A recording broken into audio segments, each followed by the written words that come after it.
Let's check their current feelings for you. 3 বার নাম নিয়ে নাও তার।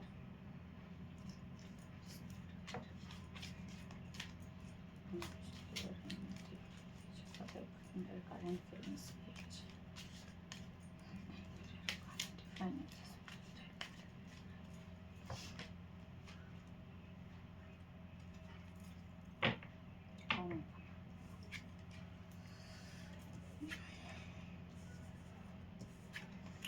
দেখো এখানে ফার্স্টে যেটা দেখা যাচ্ছে যে যারা এই মুহূর্তে ভিডিওটা দেখছো তাদের মধ্যে একটা কনফ্লিক্ট আছে, ঝগড়া হয়েছে হবে, ব্রেকআপ হয়েছে হবে, বা কোনো একটা আর্গুমেন্ট হয়েছে হয়ে জিনিসটা খারাপ হয়ে গেছে।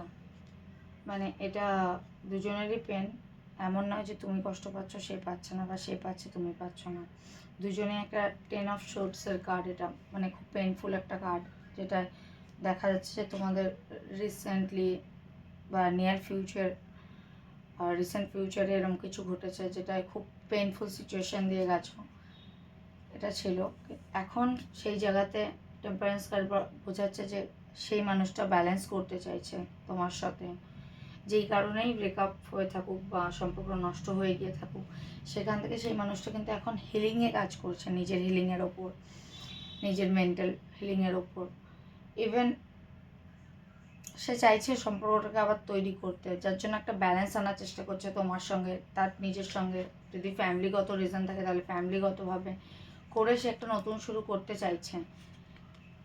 মানুষটা খুব বেশি পরিমাণে তোমাকে স্টক করছে, খুব এটা একটা পেজের এনার্জি, মানে খুব ইম্যাচিওর, মানে চাইছে শুরু করতে কিন্তু কিভাবে করবে সেটা বুঝে উঠতে পারছে না। কিন্তু ফুল কার্ড সবসময় বোঝায় যে একটা নতুন শুরু, তো সে করতে চাইছে একটা শুরু। সে এখনও ভাবছে, তোমারই কথা ভাবছে। সারাদিন নানা কাজের মধ্যে ব্যস্ত থাকার পরেও কিন্তু তার মাইন্ডে কোথাও না কোথাও কিন্তু তুমি চলতে থাকো, back of the mind always তুমি চলতে থাকো। আর তারপর দেখো কার্ডটা এভাবে যখন আমি এভাবে দেখবো, এটা শুরু হবে নতুন একটা, কারণ মানুষটা হিলিংও হচ্ছে, মানুষটার ভেতর ভেতর হিলিংও হচ্ছে, একটা ডিভাইন ব্লেসিংস আছে।